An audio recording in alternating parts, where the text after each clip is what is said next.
Rusia puede seguir enviando soldados al frente, puede seguir lanzando misiles contra Ucrania, puede seguir diciendo que su economía es capaz de resistir indefinidamente. Pero hay algo mucho más difícil de ocultar. El petróleo ruso está empezando a sufrir las consecuencias de una campaña ucraniana que ya no se limita a atacar refinerías. Ahora Ucrania está golpeando también los puertos y los barcos que permiten a Rusia sacar ese petróleo al mundo. Y los números empiezan a mostrarlo. Tremenda bomba informativa. Según Bloomberg, las exportaciones de petróleo desde Rusia han caído durante 5 semanas consecutivas. Y la última semana ocurrió algo especialmente llamativo. Entre el 10 y el 16 de agosto no se cargó ni un solo cargamento de petróleo en la terminal petrolera de Novorossiysk, uno de los principales puntos de exportación de Rusia en el Mar Negro. No estamos hablando de una pequeña instalación secundaria. Novorossiysk es una pieza fundamental del sistema energético ruso. Y cuando un puerto de esta importancia empieza a perder actividad precisamente mientras Ucrania intensifica sus ataques contra refinerías, puertos y buques vinculados al petróleo, la conclusión es difícil de ignorar.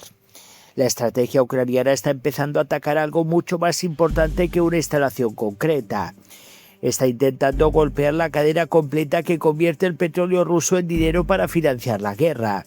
Porque destruir una refinería es una cosa, pero si después Rusia consigue simplemente sacar el crudo por un puerto y venderlo en el extranjero, el impacto económico puede ser limitado. Por eso la nueva fase de los ataques resulta tan importante. Ucrania está intentando cerrar las diferentes salidas del sistema: refinerías, almacenamiento, infraestructura portuaria, buques y rutas de exportación. Y Novorossiysk se encuentra precisamente en el centro de ese problema.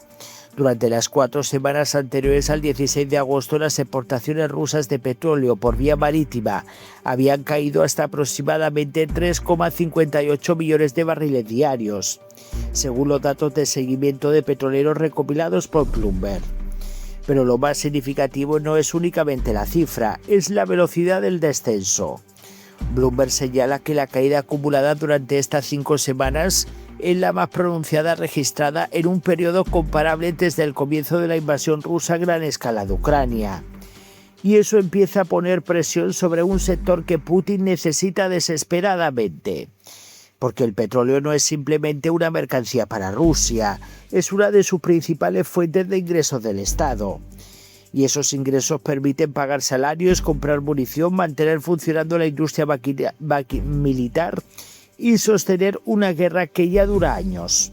Por eso Ucrania ha identificado las infraestructuras energéticas rusas como uno de los puntos donde puede causar un daño desproporcionado.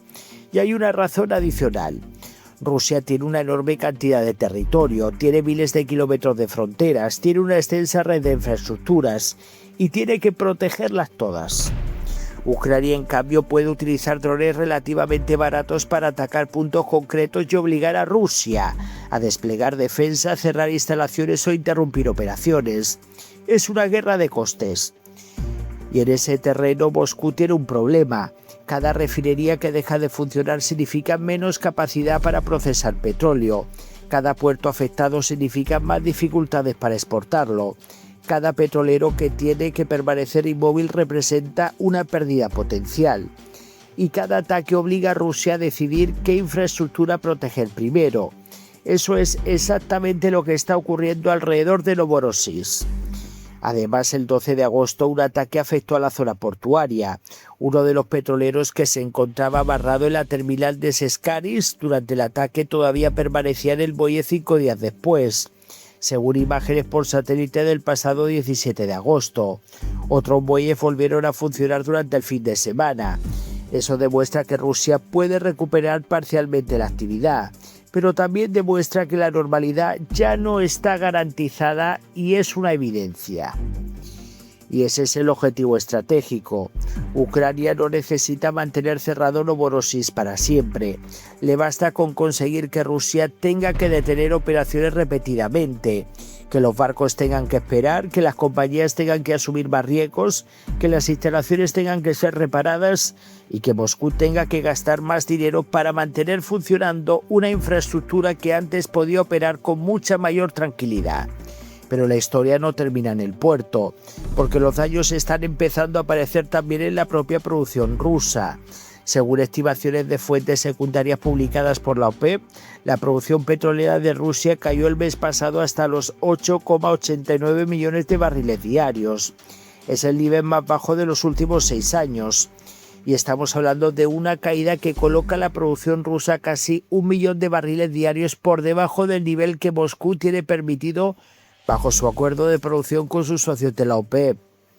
Eso es en este caso una señal importante, porque una cosa es que Rusia exporte menos porque decide retener petróleo y otra muy distinta es su capacidad de producción que empiece a deteriorarse, como ya se está viendo claramente.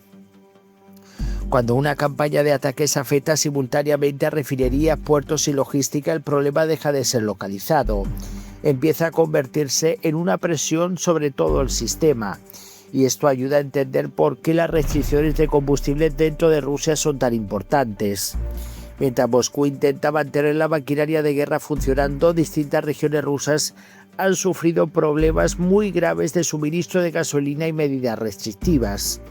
El Kremlin puede intentar desesperadamente presentar estas dificultades como problemas temporales, pero cuando aparecen al mismo tiempo que decenas de instalaciones petroleras han sido atacadas, resulta cada vez más difícil separar ambos fenómenos. Ucrania está atacando una industria que Rusia necesita para mantener su economía y su guerra, y ahora la presión alcanza también a las exportaciones. Pero aquí tenemos que hacer una precisión importante. Rusia todavía no está al borde de quedarse sin petróleo, ni mucho menos. Bloomberg señala que incluso después del descenso reciente, las exportaciones marítimas rusas continúan siendo relativamente elevadas. Durante las últimas 4 semanas están solo ligeramente por debajo de la media registrada desde el principio de año. Y los volúmenes acumulados del 2026 siguen siendo superiores a la media de cada uno de los años posteriores a la invasión a gran escala. Por lo tanto, sería un error decir que Ucrania ha conseguido paralizar la industria petrolera rusa. Todavía no. Pero eso tampoco es lo que hace interesante esta noticia. Lo importante es la tendencia. 5 semanas consecutivas de descenso, un puerto estratégico que durante una semana no carga ningún petrolero, producción rusa en su nivel más bajo en 6 años, refinerías que han tenido que reducir o detener operaciones, problemas de combustible en distintas partes del país y una campaña ucraniana que está ampliando progresivamente los objetivos. Eso es presión acumulativa. Y en una guerra de desgaste la presión acumulativa puede ser mucho más importante que un único ataque espectacular. Putin necesita dinero, necesita combustible, necesita capacidad industrial y necesita exportar para convertir sus enormes reservas de petróleo en ingresos. Ucrania ha entendido precisamente eso. No puede competir con Rusia intentando destruir cada tanque ruso en el frente, pero puede intentar hacer que mantener ese tanque sea cada vez más caro. Puede atacar la refinería que produce el combustible, puede atacar el almacén donde se guarda y puede atacar la infraestructura que permite transportarlo. Además, también puede golpear el puerto desde el que Rusia exporta su petróleo como ya lo está haciendo. Es una cadena. Y cuanto más eslabones consigue afectar a Ucrania, mayor es la presión sobre Moscú.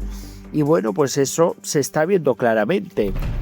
Por eso los ataques al petróleo tienen una importancia que va mucho más allá de las explosiones que vemos en las imágenes. Cada interrupción obliga a Rusia a precisamente reorganizarse. Cada reparación cuesta dinero. Cada barco que no puede cargar representa una oportunidad perdida. Y cada barril que Rusia no puede producir o exportar es potencialmente menos dinero disponible para sostener la guerra. Mientras tanto, Putin tiene otro problema.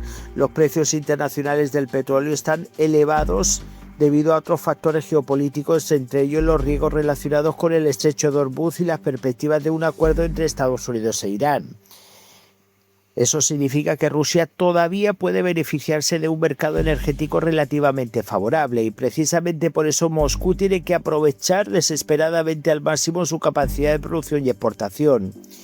Si Ucrania consigue reducir esa capacidad al mismo tiempo que los mercados energéticos están sometidos a fuertes tensiones, el impacto económico puede aumentar.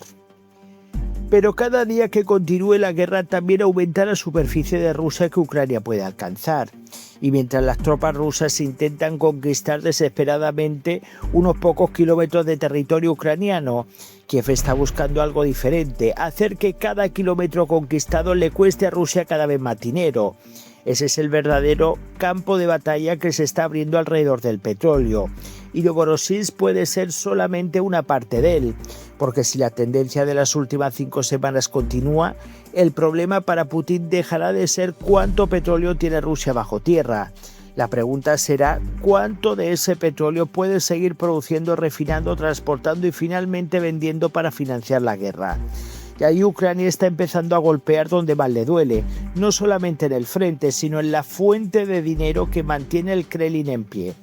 Bueno, está claro que los ucranianos son inteligentes, se han tomado conciencia de que es mucho mejor atacar la raíz del problema que lo que son las hojas de un árbol. O sea, para atacar un árbol, mientras sigas atacando las ramas, el árbol sigue creciendo. Entonces ahora, ¿dónde está atacando Ucrania? Pues Ucrania está atacando en las raíces, en el tronco, que son pues eso, el puerto de Novorossiysk, están atacando refinerías, están atacando la maquinaria bélica. ¿Qué es lo que financia Rusia? Pues Rusia financia su maquinaria bélica a través del tema energético, y en vez de golpear el campo de batalla, que sí que también lo está haciendo, pero está buscando fuentes para dejar a los rusos sin dinero, porque está claro que mientras que esta gente tenga dinero y tenga capacidades económicas, eso se va a traducir en armamento para luego volver a atacar a los ucranianos. Muchísimas gracias, voy a leer vuestros comentarios, dejen sus likes, apoyen al canal y nos vemos en el próximo vídeo.